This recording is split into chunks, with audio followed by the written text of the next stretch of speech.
เขียนรอบนึงในปักชักหลา ไม่พอไปจะได้มาจะได้คิดพอดเอาห้ำอยู่เงินกับเบิร์ดแล้ว ใกล้เบิ่งรอบนึงแล้วโอ้ไปจะได้พอเป็นยังสั่งงานเงี้ยฝนก็ไปตกมาส่งหนาวแต่เจ้าก็ได้เจ็บหำเจ็บหำเอื่อยของเจ้าเอื่อยมันเป็นยังไล่พอเจ็บหำอ่ะจากเพื่อนไล่พอนี่มีก็สิเป็นสนมกสนใจยังพอเงินคำกำเกี่ยวจะก็มีอยู่มาอยู่น้ำหลวงเงินหลายมาอยู่น้ำหลวงสุดนะเจ้าจะทิมพอได้ลูกบ่ทิมเงินบ่เบิดนี่บ่เทียบโอ้ยกูอยากจับมือดิถ้าเงินเบิดละสิไปหาพ่ออยู่ในคิมพ่อไปหาหมอได้ลูกหาหมอพ่อไปหาลูกไปหมอเลยจะไปหาหมอไม่ยากพ่อหาหมอนี่ต้องใส่เงินเลยพ่อเงินดูใส่พ่อว่ามีเงินเลยสักหน่อยฮะพ่อว่ามีเงินพอกีบพอบาทเลยติดตัวพ่อมีเงินพอกีบน้ำแข็งใส่น้ำแข็งให้หน้าดีพอหน้าเฮาดีหน้าอยู่ใส่นั่นได้โอ้ยหน้าเท่านั้นมันเป็นของวาสนาพอแพ้ให้วาสนาสนองสวนนั่นสวนนี่ทุกสิ่งทุกอย่างพอกระบอกพระเจ้าเบิดเลยดีมอบให้ก็เบิดเลยดีเบิดน้ำกันใส่เบิดน้ำกันดีสุดาใส่เงิน60 ล้านที่ว่าพอให้เจ้าไปจ้างเขาเป็นเจ้าเป็นนายเป็นใส่แล้ว60 ล้านหรือเปล่าเบิดแนวเบิดขัดเบิดแนวบนเดียวเลยสะดุดเลยสักดานั่นเป็นเจ้าเป็นนายอย่างที่ลูกหลานบ่คนเป็นสักดาเนี่ยสักดาเขาบอกเขาพอจังสักใส่ว่าไปจ้างเป็นเจ้าเป็นนายได้หรือลูกหลานว่าจะโบ้เรื่องเป็นเจ้าเป็นนายจะโบ้เรื่องเชื่อเงินไปหาหมอนี่ขายให้กันหน้าบอกขายให้ขายหน้าขายบอกขายพวกที่ขายเป็นไรนะมันเป็นของวาสนาของน้องสาวเจ้าดิวาสนาเม็ดให้อัพให้กันยังจงหวยมันอยู่ที่พอพอขายจะได้ของเรื่องมาเดียวนี่เป็นยังไงที่การบ้านของเจ้าใส่ใบปริญญานะไม่พอบังดูใบปริญญาจังหวะชีวะตุ๊กบ้างขายหน้าคนนี้นะขายบ่หน้าหรือเปล่าขายหน้าไปหาหมอหายังจิจงไว้ยังหน้าตอนเดียวขายลูกขายลูกมันแรงให้ขายว่าขายชิบ้าไว้ไงพูดไหนมาไว้คอยยิวาสนาอิสุกิตามันกระทิมพอแล้วเดือดเดสตักลาคนเดียวนี่สิบ่ให้สักลาสิพอหน้าทงนั้นเนี่ย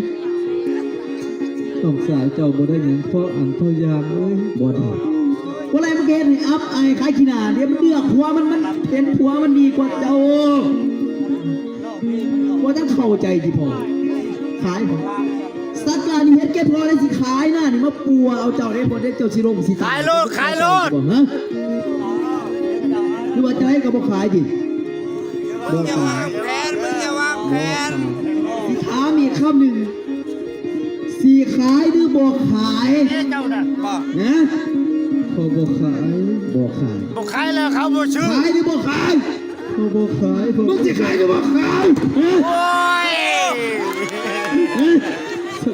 จะมาทีเพลงแค่กูชมทำนาดิขายหรือบ่ขายขายแล้วก็แล้วนะกันขายแล้วก็แล้วมีวาสนามันหนีจากมึงยังคิดต่อเราเนี่ยมันอยู่ที่นะยังลูกพอแห้งปากเลยลูกบักพอเจ็บกันขายแล้วก็แล้วมึงเจ็บมึงจะตายเขาก็บ่ทีมกันขายนี่มึงบ่ถูกทีมมีวาสนามันโทษที่มึงยังคิดคำพูดสักลานี่นะเห็นแกพอที่ขายหน้ามาบวชยังที่ห่วงไว้มีวาสนาอยู่เฮ้ยสักดาบาคิดเห็นบุญคู่แก้วคุณโนผู้เลี้ยงลำบ่โนบ่คิดกันพอก็บ่คิดเห็นหัวเขามาสักลาขึ้นกันเลยพี่น้อง เอ้ยเจ็บคือสอบเสียบหนาวแทงเจ้าเข้าใจเจ็บสักลาก็เจ็บคือกันเจ็บที่พอบ่เห็นหัวของสักลาเดี๋ยวนี้สักลาบ่มีขึ้นบ่มีคำพอยังสิจงหน้าต้นนั้นไปให้อีวาสนาอยู่บ่ลูกว่าเอ้ยตอนนี้เลี้ยงแต่น้อยสิ้นจีบปากเจ้าลูกเอ้ย เสียงว่าบ่ เยี่ยงกับขายหน้าหันมาปันกันเซ่เดี๋ยวนี้มันโมเม่อะไรเงินรำค่ำเดือนนี่มันโมเม่ลูกเอ้ยบ่เคยเอามือตบต่อยตีพุทธาโน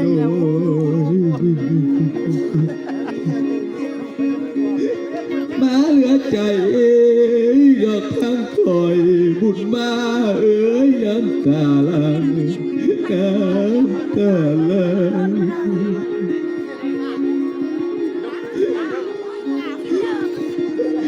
โอ้ยเด้หนอเพราะอยากตาย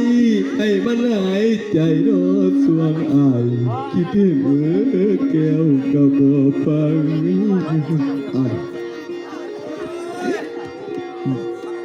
ถ้าตายดิฮะพ่อจะให้กับพ่อขายหน้านี่เนาะบ่ขาย ขายแล้วบ่ถึง บ่ขายกับบ่ขายแต่ว่า ท่านบ่ขายแล้วถึงที เงินลำข้ามเดือนบักซักลากับบ่มี ขายนะ ย้อนหยังปัว เอาว่าขาย ย้อนหยังปัวสักดาเป็นยังสักดาคือพอแบบนี้จักจ้าคือที่แต่เห็นก็พอได้ลุงพ่อจังไงลูก ยามาไล่ว่าก็ยาแม่ มันยังมีกว่านี้อีกที่มึงยังบ่ทันหูเอาบทมา เนาะอ้าย อยากหูวะฮะเป็นมันมีเรื่องให้แห้งอย่างกว่านี้อีกสักดาตลอดเวลา3 ปี3 ปีที่สักดาไปทำเฮียนอยู่นครหลวงเวียงจันทร์อย่าว่าจะใบประกาศเด้อ โง่เลยบักบุญมา ทางไปโรงเรียนครูกับพ่อจากเว้ย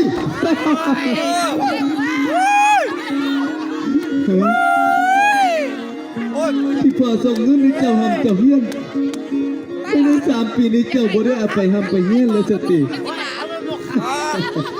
ขามันเลิกขามันเลิกให้เลิกให้ให้ หัวไปให้สู้ให้เป็นกูเบิดเอาไว้เป็นจังได๋เจ้า เออ ฮะ เออ คักบ่ นั่น ใบประกาศเอ้ยบุญมาต้องท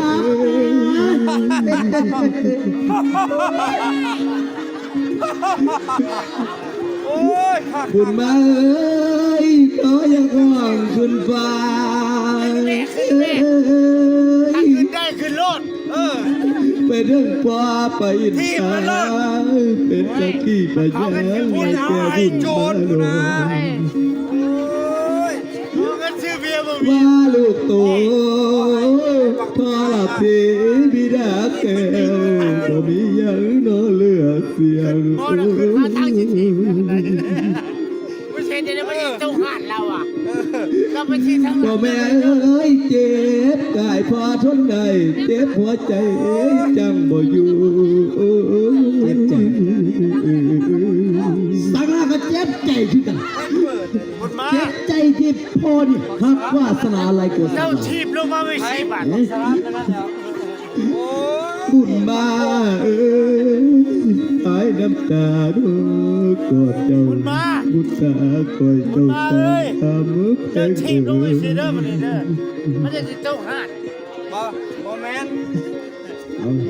บ่แมนบัก เห็นไหมว่าความจริงแล้วสุขทุกกายพอทนได้เลี้ยงลูกมาจนว่าใหญ่ว่าไงแพ้เนื้อลูกหน่อยเป็นคนรู้ดอกผู้ดีบ่ดี โอ้ย มึงสิมาโทษว่าบ่ดีดิสิมาโทษว่าสักลานี่บ่ดีดิ ไปแล้ว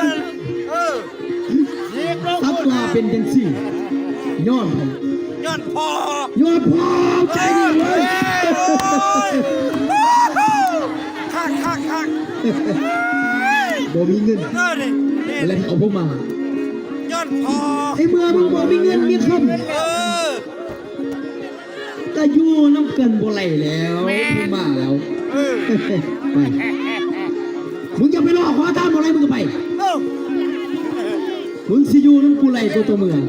มึงเอาหน้าตอนที่มึงจงไว้มาขายปันกันใส่เท่านั้นเลย โอ้ยจะเป็นว่าถึงใจดิโอ้ยใจดิ เออเหลือแห้งเด้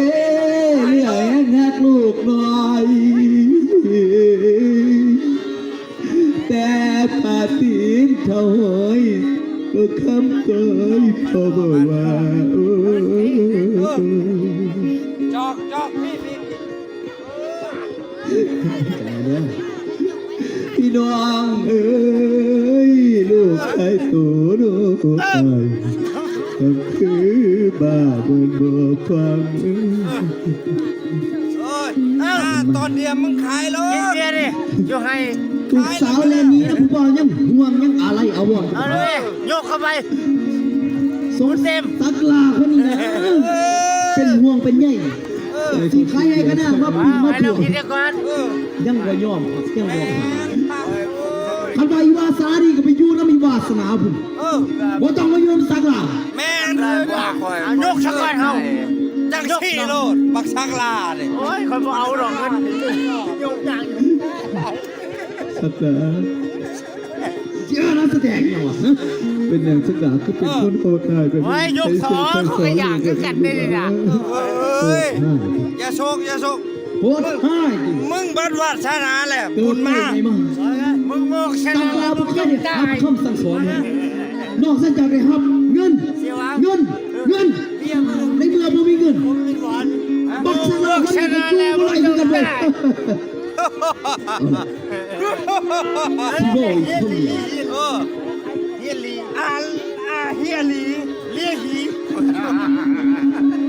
เดี๋ยวมันแช่ท่านบอกกินผลสิตายไหม เฮ้ยจะว่าตายในเลียหี ก่อนสิตายกับคอตายก่อนตายพี่ก็ไม่ได้เลย กูจะเอาพอขาลูกกับมึงนี่แหละ ตายน้ำกับบริกิจนี่ค่อยบ่ยอมให้กันนี่เลย เฮียลีโอ้ย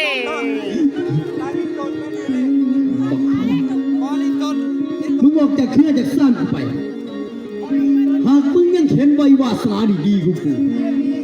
มึงก็จะมาโยงเงินกูมึงอยากไปขอทานมึงอยากไปขอเงินขอคำเพลงมึงก็ไปมึงหนีจากเพื่อนกูเพื่อนอันนี้กูสิขายเอาเงินมาใส่ไว้ใครโอ้ยเดโนบุญได้บุญสร้างหมดทำเวทมาต้องของเอาเอ้ยจะขาดก่อนบุญ ขายลายไปเลยเหือน นี่บ่เนาะบาปอยู่กับผู้ทำกรรมอยู่กับเนาะผู้ก่อโอ้ยพอแล้วอีแม่เอ้ย เลย โอ้ยเด้อเนาะเวทมาเอ็นสาดนี่สาดเอินเนาะทันตาแม่เอ้ยคือจะมีบุญเป็นก็ตามเป็นเมื่อไปได้ จะมาบอกเขาเลยจะพูดสิเนาะ หนีไปตายคำน้ำน้อยปาสนาเอ้ยลูกพ่อพ่อลูกสาวพ่อ มันเขายืนอยู่ดีคือบุญไรดีบุญแล้ว วาสนาเฮ็ดที่มึงอับอายขายขาย มันเขายืนอยู่ดี มึงนี่มันมีสักปีเหลยเกินนะเขาประมาณไล่คดีตลอดต้นมึงพิจารณาสิไปขออยู่แล้วเขาอีกฮะ แกบอกมันยืนอยู่ดีนะ สักอย่างไปน้ำตาโนเถื่อดีต้องแก้วที่ตั้งไว้ ใครเอาในที่ทางกระไดได้ใจ มึงไปตายจะมึงไป ใครเอาเนี่ยใครอยู่เฮ้ย ลูกว่าเอ้ยได้ตรงเดียวป้าสิโยขันยกไหล โอ้จังซี่โลดจังซี่บักซักลาจังซี่โลดมาเชียร์บักบุญมา สักว่าเอ้ยหน้าทงเดียวป้าสิโยยกไข่พุทธาเอ้ยก่อนสิหางเอ้ยก่อนสิหาง มันเย็นหินบักซักลา มึงอยากไปตายใส่มึงกับมันในเมื่อมึงบ่มีเงินข นี่จะเพื่อน ข้างนี้มา มึงสิไปขอทานมึงก็ไป แท็กซี่รถ กูสิไปติดต่อคนมาสื่อเพื่อนสิมา กูก็มาไม่ให้กูเห็นหนามึงอีกแล้วบอกเขามา เงินที่ทหารพูดให้มัด นี่จะเพื่อนกูเนี่ยมึงเนี่ยจะเพื่อนกูมึงอยากให้กูเห็นหนามึงอีกเขาพมา ทีมมันเลยแท็กซี่ เนี่ย ยอดเลยไปเลย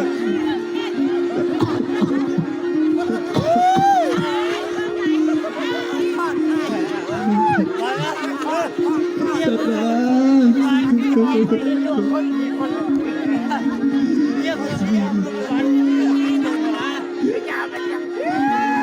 โอ้ยโอ้กูเอ้ยย่านแต่ตายเบิ่นน่ะ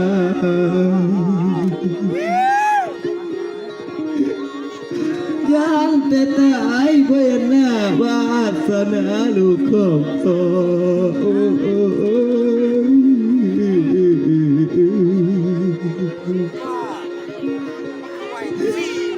สักหน้าเอ้ยก่อนสิไป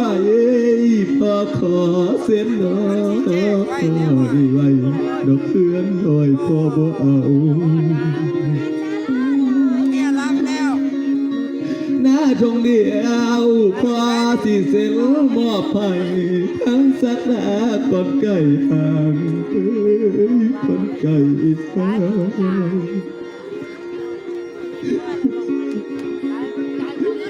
พี่น้องเอ้ยสัวปานได้ก็ยังหักน้อ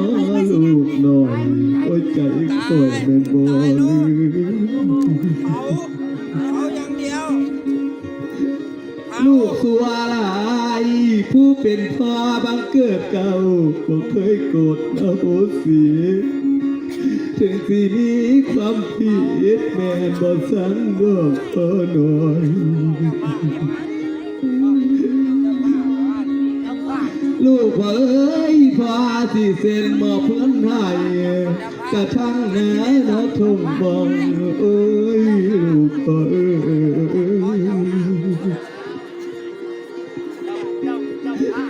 คำเอ้ยคำหน้าจงเลี้ยวเส้นมอบไปแล้วทั้งแก้วที่ตั้ง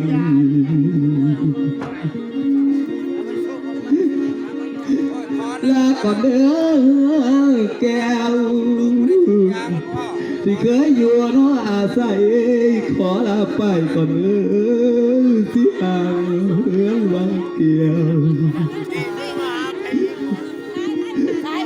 ลูกชายเดียวคือเป็นอ้ายทั้งลูกสาวคนกุดกระทั้งอ้ายดอกทั้งเว้ย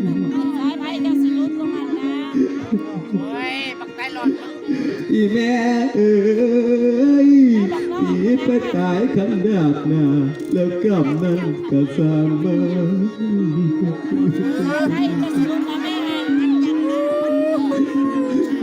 จงสุขีน้อยอยู่สาย บักชักลาอยู่ไทย หนทางเที่ยวได้เลี้ยวใจได้เลี้ยวใจโอ้ยโอ้ย